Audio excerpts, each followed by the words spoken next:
Hello दोस्तों, आज की स्टोरी 1994 की है।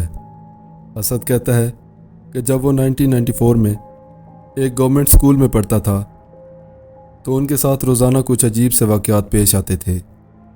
मेरा नाम असद है। उस वक्त मेरी उम्र 12 साल थी। हमारा स्कूल एक गांव का स्कूल था और उसकी एग्जैक्ट लोकेशन गांव से 2 किलोमीटर आउटसाइड पर थी, यानी हमें पैदल स्कूल जाते हुए 10 से 15 मिनट लग जाते थे।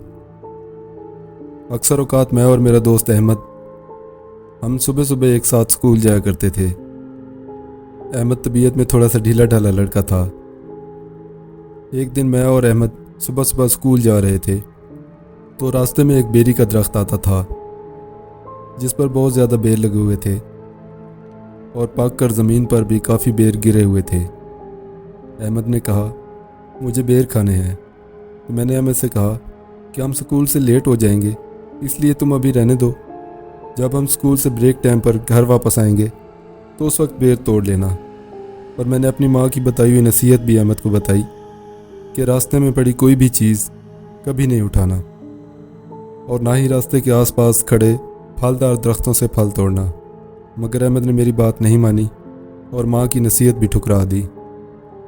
मैंने अहमद से कहा कि अगर तुम मेरी बात नहीं मान रहे हो तो ऐसा करो, जो बेर हवा से गिरे पड़े हैं वो उठाकर साफ़ करके खा लो ताकि हमें यहाँ ज़्यादा देर ना लगे और हम स्कूल टाइम से पहुँच जाएंगे। अहमद ने कहा, मुझे नीचे गिरे हुए नहीं उठाने। इसलिए उसने रास्ते में पड़े हुए पत्थर उठाए और दरख्त पर मारने शुरू कर दिए। काफ़ी देर अहमद उस दरख्त पर पत्थर मारता रहा और ताज़ा गिरे हुए बेर उठा उठा कर खाता रहा। मैंने ज़बरदस्ती अहमद को रोका कि बस करो, अब स्कूल से लेट हो जाएंगे। तो अहमद ने बड़ी मुश्किल से मेरी बात मानी और हम दोनों स्कूल की तरफ चल दिए। 2 किलोमीटर पैदल चलने के बाद हमारा स्कूल आ गया और हम स्कूल के गेट से एंटर हो गए। क्लासेस लगने में अभी काफ़ी टाइम रहता था तो उस वक्त स्कूल में भी इतना ज़्यादा डिसिप्लिन नहीं हुआ करता था, इसलिए अब भी लड़के खेले जा रहे थे। अहमद भी उन्हीं लड़कों में शामिल हो गया और खेलने लग गया। जब क्लासेस का टाइम ख़त्म हुआ तो हम सब अपनी अपनी क्लासेस में आ गए। मेरी क्लास की तादाद 50 थी, मगर अभी हम 49 लड़के बैठे थे और 50वां लड़का क्लास में नहीं आया था। चेक करने पर पता चला कि वो 50वां लड़का अहमद था, मगर मैंने सर को बताया कि अहमद तो घर से मेरे साथ ही आया है और हम दोनों एक साथ ही स्कूल में एंटर हुए हैं। तो सर क्लास से बाहर चले गए और उन्हीं दरख्तों के पास गए जहाँ पर लड़के खेल रहे थे। सर वहाँ पहुँचे तो अहमद वहाँ बेहोश पड़ा हुआ था और उसके मुंह से झाग निकल रही थी। सर ने 2-3 लड़कों को बुलाया और वो अहमद को उठाकर डिस्पेंसरी में ले गए। डिस्पेंसर डॉक्टर ने इंजेक्शन लगाया और तब जाके अहमद को होश आया। डॉक्टर साहब अहमद से पूछने लगे, बेटा क्या मसला है, क्या हुआ है, तुम वहाँ क्यों लेटे पड़े थे? अहमद ने बताया, सर मुझे कुछ पता नहीं, मैं तो वहाँ खेल रहा था और खेलते खेलते हम दरख्त के ऊपर चढ़ गए और मुझे दरख्त से नीचे किसी ने धक्का दे दिया और मुझे कुछ पता नहीं कि वो धक्का किसने दिया है। मैं नीचे ज़मीन पर गिरा और उसके बाद मुझे कुछ पता नहीं। जब मुझे होश आया तो मैं इस डिस्पेंसरी में लेटा हुआ पड़ा था। एनीवे, डॉक्टर साहब ने कुछ दवाएं दी और अहमद को घर भेज दिया और उन्होंने सर से कहा कि मुझे तो ये कोई बीमारी नहीं लग रही, हो सकता है कि बच्चे का स्कूल में दिल ना लग रहा हो। टीचर और बाकी लड़के स्कूल आ गए और अहमद अपने घर चला गया। अगले दिन अहमद स्कूल में आया तो वो बिल्कुल ठीक था। टीचर ने पूछा, बेटा कल क्या हुआ था? अहमद ने वही बात बताई कि मुझे किसी ने धक्का दिया था, उसके बाद मुझे कुछ पता नहीं। 10-15 दिन तो अहमद बिल्कुल ठीक रहा, मगर फिर वो उसी दरख्त के पास बेहोश पाया गया। टीचर्स ने अहमद के वालिद को स्कूल बुलाकर कहा कि हम आपके बेटे को 1 हफ्ते की छुट्टी दे रहे हैं, आप इसका इलाज करवाएं और जब ये ठीक हो जाए तो वापस स्कूल भिजवाइएगा। अहमद के अबू उसको लेकर घर चले गए और वहाँ से उसे एक दम वाले के पास ले गए। अगले दिन मैं अकेला स्कूल जा रहा था तो मैंने रास्ते में देखा कि उसी बेरी वाली जगह पर 10 लोग खड़े हुए थे।